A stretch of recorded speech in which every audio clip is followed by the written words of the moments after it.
Gloire au Seigneur. On va partager pendant quelques minutes la parole de Dieu avant de se séparer. Je crois que nous avons la bonne habitude de le faire.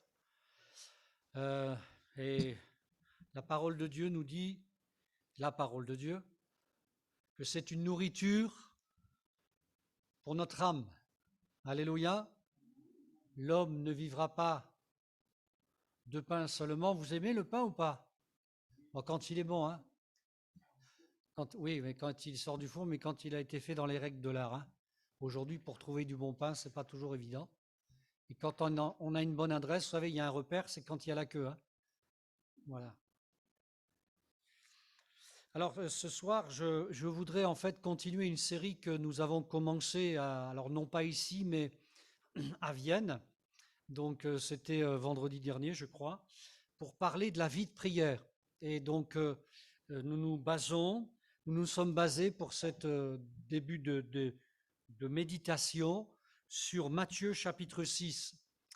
Alors, je ne pourrai pas vous faire refaire la prédication donc, qui s'est faite vendredi dernier, mais il y aura les notes. Il y a les notes déjà pour ceux qui ont Internet. Voilà, et puis pour ceux de Givor aussi, prochainement, on va mettre à disposition d'une manière plus simple une imprimante et pour nos aînés, pour ceux qui ne sont pas,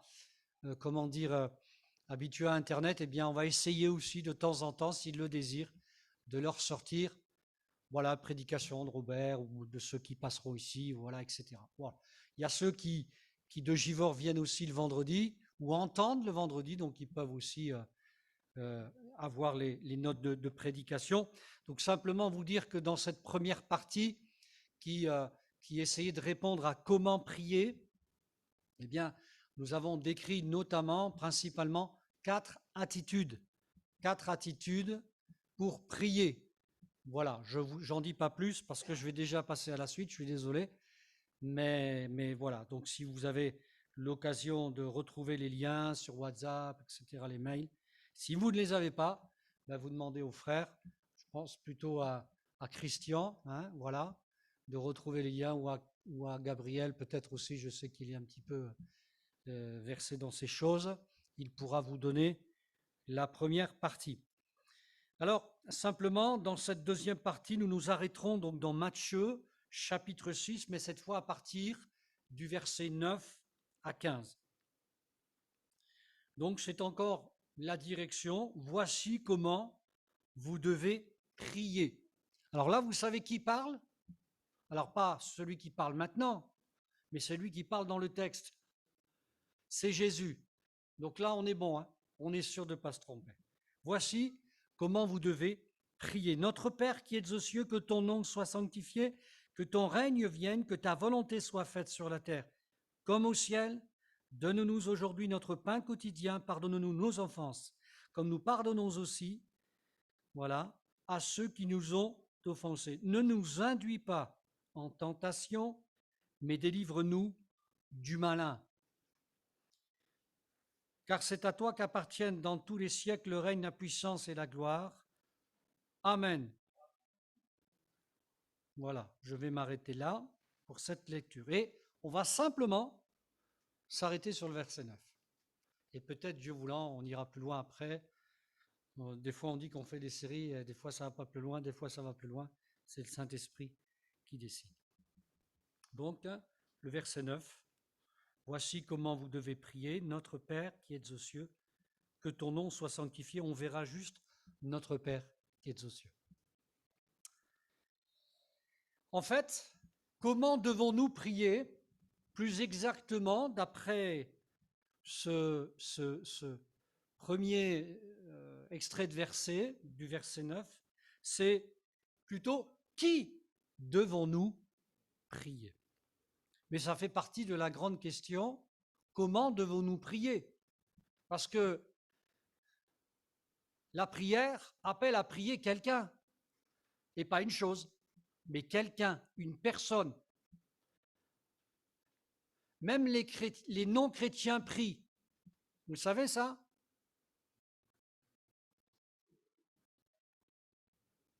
Quand vous allez voir le maire, vous lui faites une demande, vous priez. Vous mettez des fois les politesses. Bon, des fois, ça se perd un peu. Prier, c'est dans le... Pourquoi je dis ça? C'est prier dans le sens de demander quelque chose à quelqu'un. C'est aussi simple que ça. Des fois, on se complique la vie avec le mot prière. Prier, c'est demander quelque chose à quelqu'un. Il y avait même une formule, hein. Je vous prie. Vous savez, quand on écrit des lettres, des doléances, on y met les formes.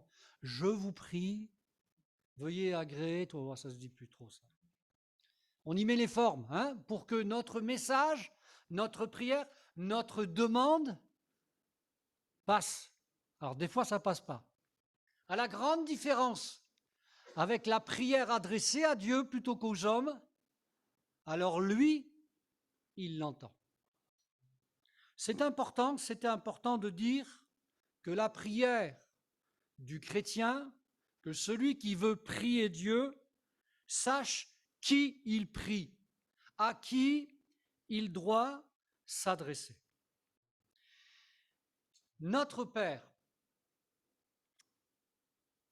c'est pas toujours évident pour nous de comprendre qui nous prions, surtout quand on n'a pas trop l'habitude dans la vie chrétienne. On débute peut-être, on sait très peu de choses. Et le rôle d'un père, si nous devrions le définir, cela pourrait être plus ou moins difficile en fonction de notre situation familiale. Pour les uns, un père, eh bien, d'après ce que nous avons vécu, ce que nous savons de notre père, c'est un géniteur et c'est tout. Celui qui, avec notre maman quand même, a participé à nous mettre au monde. Et parfois, ça s'arrête là. Parce que les uns n'ont pas connu leur père, les autres ont connu physiquement leur père, mais il était le grand absent, il était inexistant. Et les uns et les autres, nous pourrions, d'après notre vécu, tout simplement, eh bien, avoir une certaine définition de ce qu'est un père. Alors nous demander, parfois même pour la première fois, de nous adresser au Père céleste, eh bien c'est parfois difficile. Parce que nous faisons avec ce que nous avons. Et malheureusement, lorsqu'on discute les uns avec les autres, qu'on prend un petit peu connaissance de l'histoire des uns et des autres, eh bien on se rend compte quand même que bien des vies ont été fracassées, cabossées, et que la cellule familiale a souvent été explosée, et que des drames se sont joués dans les familles. Il n'y a pas une seule famille qui a été épargnée. Mais j'aimerais quand même, si vous permettez plutôt, de vous encourager et de faire, non pas, pardonnez-moi, mais le portrait de votre papa, si tant est que vous l'ayez connu, un tant soit peu, mais de faire le portrait de notre Père céleste. Pour faire son portrait, il nous faut la Bible. La Bible qui nous donne en quelques traits son portrait. On pourrait dire, pour prendre les termes d'aujourd'hui des réseaux sociaux, pour faire son profil.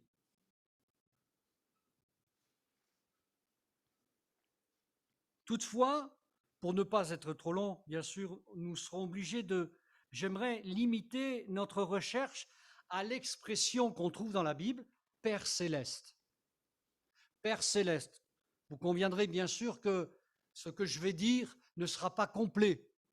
Et même, j'oserais dire que si j'utilisais tous les termes bibliques qui nous parlent du Père céleste, nous n'aurions pas encore fait le tour de son identité. Mais on va quand même dire quelques mots concernant ce Père céleste, puisqu'il nous est conseillé, indiqué par Jésus lui-même, eh bien, comment prier, qui prier. Alors autant commencer à essayer de le connaître. J'aimerais dire une première chose concernant son portrait. À la grande différence avec notre papa, et attention, hein, je ne juge pas votre papa et ni le mien d'ailleurs, que je sais imparfait tout comme moi d'ailleurs en tant que papa pour mes enfants. À la grande différence, le premier trait qu'on trouve dans la parole de Dieu, enfin qu'on peut trouver bien sûr, c'est que notre Père céleste, c'est que ce Père céleste est parfait. Pardon, mais vous ne trouverez pas, votre papa n'est pas parfait. Aussi, comment dire, fourni en qualité, et je l'espère pour vous, le Père céleste, il est parfait. Matthieu 5, 48. Soyez donc parfaits comme votre Père céleste est parfait. Pardon, mais on pourrait s'arrêter là. Parce que quelqu'un qui est parfait, il n'est pas repoussant. Quelqu'un qui est parfait, on s'approche de lui. En tout cas, on a envie de s'approcher de lui. Quoique nous sachons imparfait, on pourrait avoir, disons, quelques hésitations. Mais toutes celles et ceux qui se sont approchés de Jésus parce que Jésus s'est laissé approcher, les mettant en confiance malgré leur vie décousue, des prostituées sont venues, des possédés sont venus auprès de Jésus, des voleurs sont venus, des idolâtres, des incrédules, toutes sortes de gens qui pourraient d'ailleurs nous ressembler, hein, anciennement parlant. Ils se sont approchés de Jésus parce que Jésus leur a fait comprendre de multiples manières. Il leur a dit, il leur a montré qu'il était accessible. Or, les religieux, ils n'étaient pas contents. Parce qu'ils disaient, mais Jésus, mais pourquoi tu vas avec ces gens? C'est des gens de mauvaise vie. Tu vas à la table des ivrognes, tu vas à la table des pécheurs. Mais qu'est-ce que tu fais? Ne te mélange pas. Eh bien si. Et ici ou là, il va dire, mais je ne suis pas venu pour les bien portants, pour ceux qui n'ont pas besoin de médecins. Je suis venu pour les malades et les guérir. Ce Père céleste est parfait. Premier point. Ce Père céleste est capable de tellement de choses que je suis obligé de choisir un domaine. Et le domaine qui, il me semble, est le plus important, c'est le domaine du pardon, le domaine de la réconciliation. Dans Matthieu chapitre 6, verset 14, il est dit ceci: si vous pardonnez aux hommes leurs offenses, votre Père céleste vous pardonnera aussi. La réconciliation est tellement importante pour Dieu, pour ce Père céleste, qu'il a créé le ministère de la réconciliation. Comme on est un petit peu dans les élections et tout le truc là, j'aimerais vous dire que le ministère de la réconciliation, c'est le plus vieux des ministères de toute l'humanité. Vous savez quel âge a ce ministère? Vous savez? Si, réfléchissez bien. Plus de 2000 ans. Quand Jésus est venu, il a créé ce ministère. Ça a été le premier des ministres. Et ensuite, comme il devait partir, après 3 ans et demi de ministère, il a vécu 30 ans et son ministère public a commencé à l'âge de 30 ans. 3 ans et demi après, il ne voulait pas que ce ministère de la réconciliation ne soit pas pourvu en hommes. Alors, il a commencé par choisir 12 hommes, 12 ministres, 12 apôtres, qui vont être les 12 premiers à continuer son travail, animés par le Saint-Esprit, puisqu'il y a eu la Pentecôte, et ils ont été investis de cette sagesse, de cette force, de cette puissance, pour continuer le travail de Jésus qui lui-même était rempli du Saint-Esprit. Amen. Mais ça s'est perpétué, ça s'est continué. Amen. Ce ministère, c'est aussi celui qui a le plus grand nombre de ministres. Et vous en êtes. Oui, vous êtes contents d'être des ministres. Alors comment on dit pour les femmes des ministres aussi là? Voilà. Eh ben oui. Hein? 2 Corinthiens 5, 18 dit ceci. Et tout cela vient de Dieu qui nous a réconciliés avec lui par Christ et qui nous a donné le ministère de la réconciliation. Vous voyez ce que je dis? C'est pas pour meubler, c'est pas pour animer une réunion, c'est la parole de Dieu. Amen. Il y a dans cette salle des ministres. Et à la grande différence des élections, quelles qu'elles soient, c'est qu'on n'a pas eu besoin de voter pour vous, c'est que Dieu vous a directement choisi. Il n'y a pas de problème de comptage de vote, pas de problème des 5%, de la proportionnelle. Non, ça y est, on a été élus en Jésus-Christ. Amen. Premier trait, nous l'avons vu, c'est que notre Père céleste, il est parfait. Ensuite, il est capable de permettre tellement de choses, et je me suis arrêté sur la réconciliation. Le ministère de la réconciliation. Parce que quand vous arrivez dans une famille, dans un monde qui ne subit que violence, que meurtre, que mensonge, le péché sous toutes ses formes, forcément ça fait du dégât, ça oppose les uns et les autres. Et des pardons, il faudra en donner.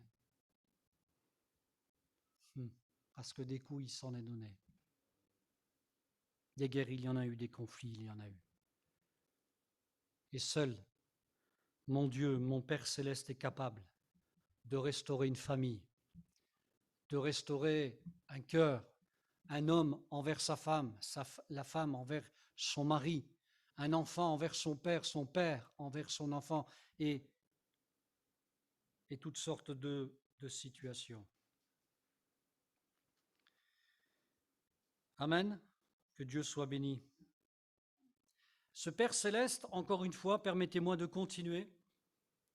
Il est capable de pourvoir à toute chose. Il est capable de pourvoir à toute chose. Et j'aimerais le lire avec vous. Matthieu, chapitre 6, verset 26 nous dit « Regardez les oiseaux du ciel, ils ne sèment ni ne moissonnent, et ils n'amassent rien dans les greniers. Et votre Père céleste les nourrit. Ne valez-vous pas beaucoup plus que... » Dieu est capable de pourvoir à tous nos besoins. C'est ce Père céleste qui est celui de la Bible. Et c'est celui qui est au milieu de nous par son esprit. Voici les raisons pour lesquelles il est capable de pourvoir et pourquoi même il veut pourvoir. Eh bien parce que c'est un Père aimant.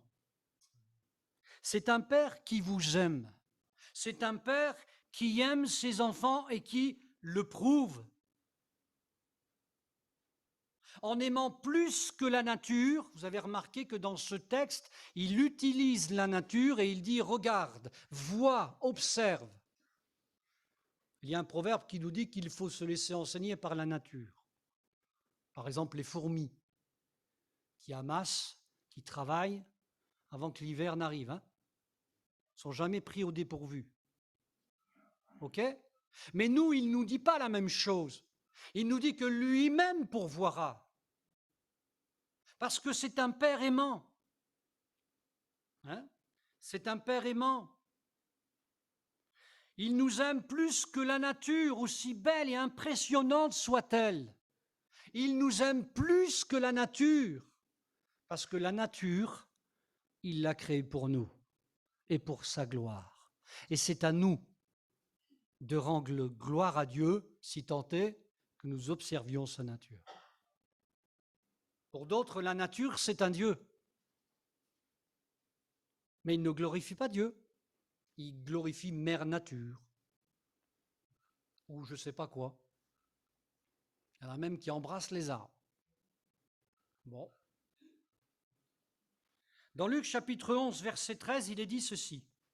Luc 11, 13. Si donc méchants comme vous l'êtes, vous savez donner de bonnes choses à vos enfants, à combien plus forte raison le Père Céleste donnera-t-il le Saint-Esprit à ceux qui le lui demandent. Dieu est bon, Dieu nous aime. Et ne nous étonnons pas que Dieu pourvoie. N'en doutons point. Dans aucune circonstance dans lesquelles peut-être nous sommes. Parce que Dieu, il pourvoit, mais j'aimerais le dire de quelle manière, d'après ce texte. Vous savez, il y a deux manières de répondre à une urgence. Soit on y répond comme cela, à la va-vite, soit on y répond parce qu'on est prêt. Dieu, ce Père céleste, est prévoyant. C'est ce que dit ce texte. Vous pensez que quand vous allez prier, et alors que vous avez un besoin, que Dieu va se dire, au fait, comment je vais faire? Je vais aller regarder dans mon frigo, je vais aller regarder. Vous avez remarqué ce que dit Dieu là par rapport à la nature? Il est prévoyant. N'allez pas voir, n'allez pas essayer tout ce qui est mis à notre disposition. Prenez la peine, prenez le temps, ayez le réflexe, quand vous êtes dans le besoin, de faire connaître votre besoin à Dieu. Vous allez voir, et beaucoup ici pourraient témoigner, combien la solution était déjà prête depuis bien longtemps. Amen. Notre Dieu, ce Père céleste, il est bon, il est aimant, il est prévoyant. Ce Père céleste, j'aimerais vous le dire, mieux que vous-même, il vous connaît. Vous croyez vous connaître? Eh bien, votre Créateur, le Créateur, il vous connaît encore mieux. Matthieu chapitre 6, verset 32. Car toutes ces choses, quand on demande avec inquiétude, toutes ces choses, des fois ce qu'on demande, c'est pas très utile, peu importe, car toutes ces choses, ce sont les païens qui les recherchent. Votre Père céleste sait de quoi vous avez besoin. Quelqu'un qui sait de quoi on a besoin sans même qu'on parle. Parce que il vous connaît ou pas? Alors ça arrive des fois dans les couples, on n'a plus besoin de se parler. Alors des fois c'est un piège parce qu'il faut continuer à se parler. Attention. Vous connaissez, oui. Oh, je t'aime, oui, mais tu le sais, ça fait 20 ans que je te l'ai dit. Non, mais il faut un petit peu réduire. Faut le dire, allez, je ne vais pas donner des conseils, mais voilà. Le Seigneur nous a doué de paroles, alors autant l'utiliser à bon escient. Amen. Ouais. Car toutes choses, ce sont les païens qui les recherchent. Votre Père céleste sait de quoi vous avez besoin.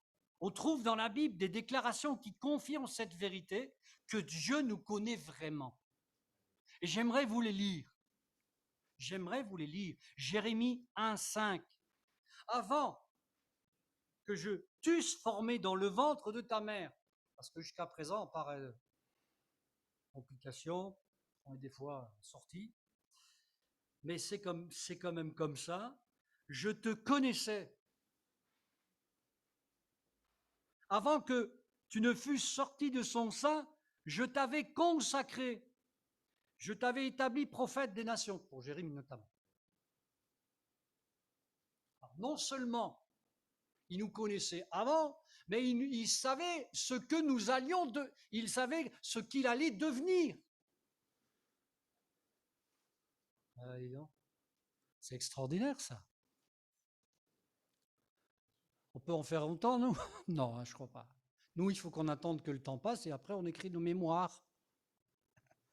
Mais le Seigneur, il a de la mémoire si l'on peut dire, avant que les choses arrivent. Oh là là, là ça devient compliqué, là.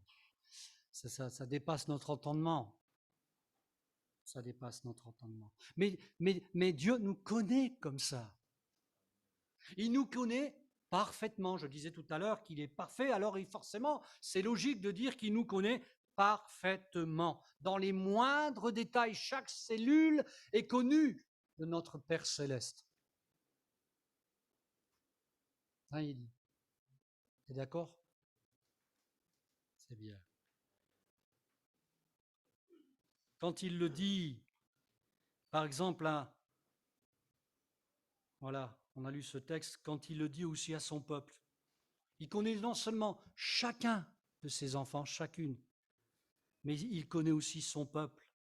Ésaïe 45, 4 et 5, il est dit, Ésaïe 45, 4 et 5, pour l'amour de mon serviteur Jacob et Israël mon élu, je t'ai appelé par ton nom, je t'ai parlé avec bienveillance avant que tu me connusses.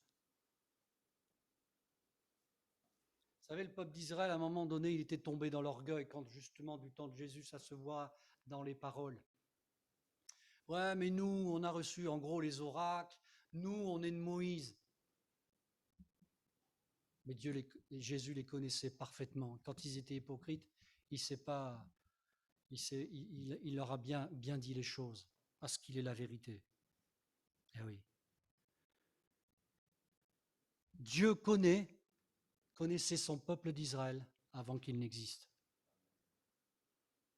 Certains essaient de croire, de chercher dans l'histoire ce peuple d'Israël qu'ils ont voulu détruire, je ne sais pas combien de fois, mais qu'est-ce qu'il fait là, lui? Il nous enquiquine. Est-ce que certains disent, je dis ça avec des mots très respectables, mais ils oublient s'ils savaient que c'est Dieu qui a formé ce peuple, du début à la fin. Et il se chargera de ce peuple jusqu'à la fin, parce que Israël a une histoire jusqu'à la fin. Amen.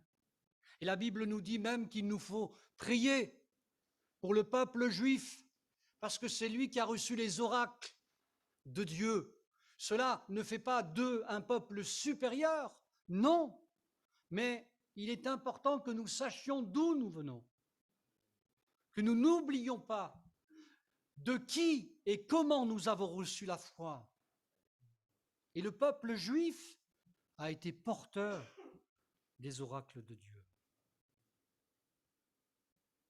Je suis l'Éternel, dira ce texte encore, et il n'y en a point d'autre, hors de moi il n'y a point de Dieu, je t'ai saint avant que tu me connusses. Et c'est intéressant aussi, dans l'autre sens, quand l'homme reconnaît cela, qu'il ne vient pas de nulle part, et que Dieu le connaît. Jérémie 12, 13, et toi, Éternel, tu me connais, tu me vois, tu sondes mon cœur, qui est avec toi, enlève-les comme des brebis qu'on doit égorger et prépare-les pour le jour du carnage. Le psaume 139, verset 1 au chef des chantres de David, psaume éternel, tu me sondes et tu me connais.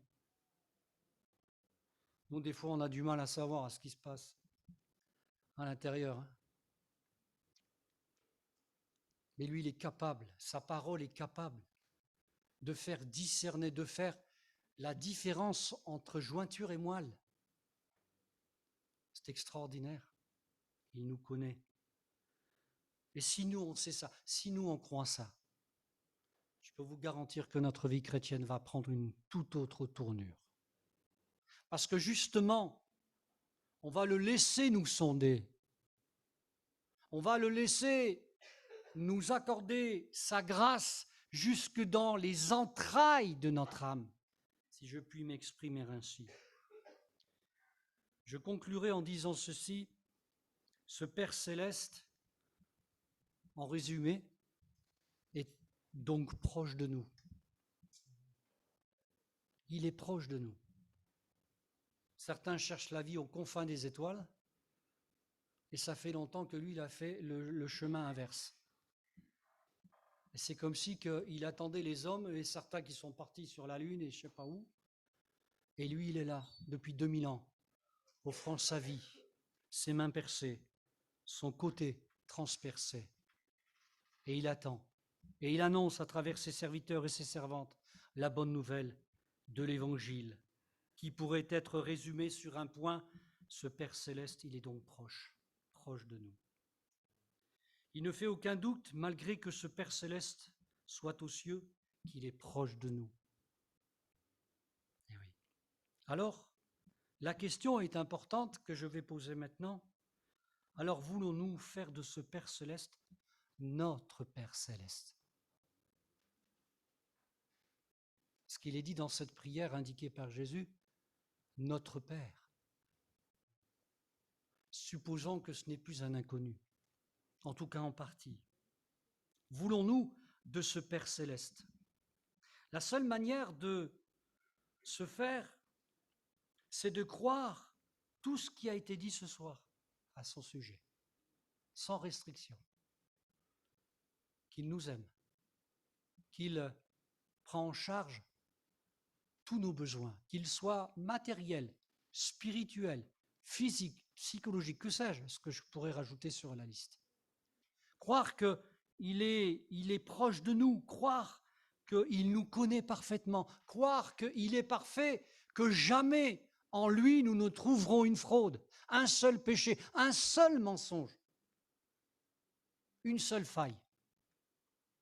C'est ce Père céleste-là que Jésus nous indique de prier, que lui-même est venu présenter. Il n'a eu de cesse que d'annoncer son Père et ses intentions, son amour, sa bienveillance. Amen. Alors je voudrais bien sûr finir par la prière, puisqu'il est question de la prière, et j'aimerais, si vous voulez, conclure avec une prière peut-être que vous allez formuler vous aussi. Et on va finir comme ça ce moment de méditation. Amen. Sentez-vous libre, simplement. Sentez-vous, voilà, complètement libre de le faire. Merci Seigneur, parce qu'en toi, nous avons trouvé un Père parfait, en tout point. Et ce que nous avons dit, Seigneur, est bien maigre de ce que tu es toi. Alors merci Seigneur de te faire connaître à quelques-uns ce soir, peut-être qui ne te connaissent pas encore ou pas encore suffisamment, pour qu'ils voient leur vie changer d'une manière extraordinaire. Parce que tous ceux dont tu t'occupes, ils sont transformés.